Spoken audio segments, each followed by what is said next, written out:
Assalamu alaikum everyone. Welcome back to my channel Asma's Cooking Show. আজকে আমি তৈরি করে দেখাবো চষি পিঠা। আমি চেষ্টা করেছি চষি পিঠার পারফেক্ট রেসিপিটা দেখানোর। এবার আমি চালের গুঁড়াটাকে সিদ্ধ করে নেব। এই জন্য আমি একটা পাতিলে পানি বসিয়ে দিয়েছি আর সাথে দিয়ে দিব পরিমাণ মতো লবণ। এখন লবণ আর পানি কিছু সময় জাল করে পানিটা যখন ফুটে আসবে তখন দিয়ে দিব 1 কাপ চালের গুঁড়া। এখন আমি চালের গুঁড়াটাকে লাড়ব না, এটাকে আমি ঢেকে রাখবো 2-3 মিনিটের মতো সিদ্ধ করার জন্য। এখন আমি সরাটাকে উঠিয়ে চালের গুঁড়াটাকে খুব ভালো করে নেড়ে নিব। এই পর্যায়ে জালটা মিডিয়াম আঁচে থাকবে। এইভাবে নাড়তে নাড়তে যখন দেখবেন চালের গুঁড়াটা খুব ঝুরঝুরে অবস্থায় আছে, তখন মনে করবেন যে চালের গুঁড়াটা হয়ে গেছে।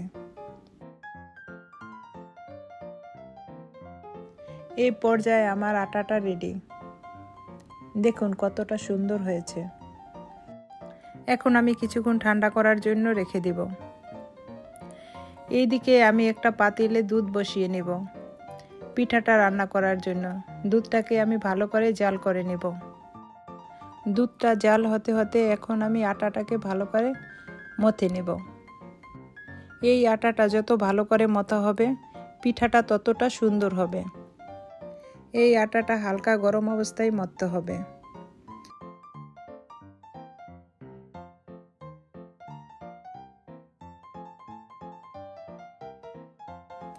মথতে মথতে যখন দেখবেন আটাটা অনেক সফট হয়ে আসছে, তখন বুঝবেন আপনার আটাটা এখন পিঠা বানানোর জন্য পারফেক্ট।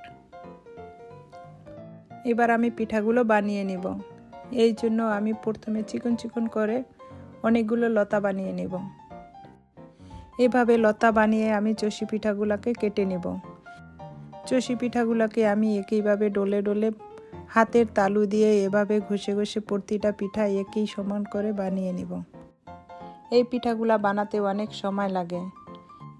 এই পিঠাগুলা বানানোর জন্য 2-3 জন হলে অনেক সুবিধা হয়, একা হলে অনেকটা টাইম লাগে। এভাবে আমি অনেক টাইম নিয়ে পিঠাগুলো সব বানিয়ে নিয়েছি।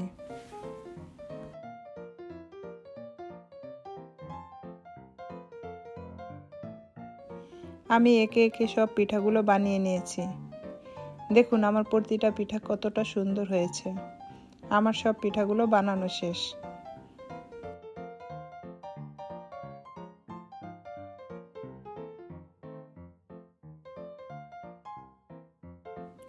এভাবে সব পিঠাগুলো বানিয়ে আমি দুধ আর গুড়ের ভিতরে রান্না করে নেব। দেখুন পিঠাগুলো কতটা সুন্দর হয়েছে। প্রতিটা পিঠা একই সাইজের হয়েছে। এই পিঠাগুলো রান্না করলে একটা পিঠা ভাঙবেও না, একটা পিঠা গলবেও না। এদিকে আমি দুধটাকে জাল করে নিয়েছি। দুধটাকে জাল করে আমি অনেকখানি টানিয়ে নিয়েছি। এখন আমি দুধের ভিতরে দিয়ে দিব নারকেল কোরানো। আমি এখানে ফ্রেশ নারকেল কোরানোটা নিয়েছি।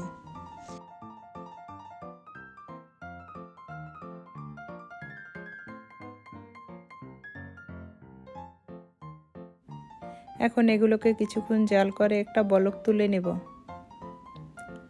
এভাবে কিছুক্ষণ জাল করা হলে এখন আমি দিয়ে দিব পরিমাণ মতো লবণ। এখন এগুলোকে একটু জাল করে নেব।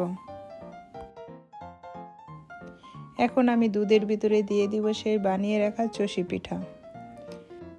এখন চষি পিঠাগুলোকে দুধের ভিতরে অনেকক্ষণ জাল করে নেব।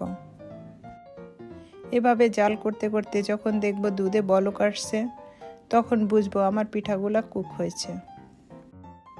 এভাবে আমি প্রথম অবস্থায় পিঠাটাকে রান্না করে নেব। প্রথম অবস্থায় গুড় দিলে পিঠাটা ছানা কেটে যেতে পারে। এই জন্য আমি আগে পিঠাটাকে রান্না করে নেব। এদিকে আমি একটা পাতিলে গুড়টাকে জাল করে নিয়েছি। এখন আমি গুড়টাকে ঢেলে দিব।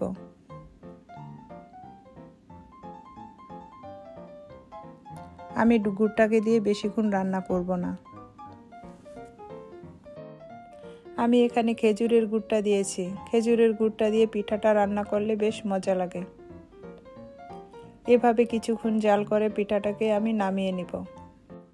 শীতের সিজনে চষি পিঠাটা খুব ভালো জমে। এই শীতে যদি চষি পিঠাটা বানিয়ে না খাওয়ানো হয়, তাহলে মনে হয় শীতটাই অপূর্ণ থেকে যাবে। এটাকে জাল করে ঘন করা যাবে না। নামানোর পরে পিঠাটা এমনিতেই ঘন হয়ে আসবে। আমি একটু পাতলা অবস্থায় পিঠাটা নামিয়ে রাখবো। আমি চেষ্টা করেছি এই পিঠাটার পারফেক্ট রেসিপিটা দেখানোর। আমার এই পিঠার রেসিপিটি যদি আপনাদের কাছে ভালো লাগে, একটা লাইক দিয়ে আমার চ্যানেলটাকে সাবস্ক্রাইব করে আমার চ্যানেলের পাশে থাকবেন।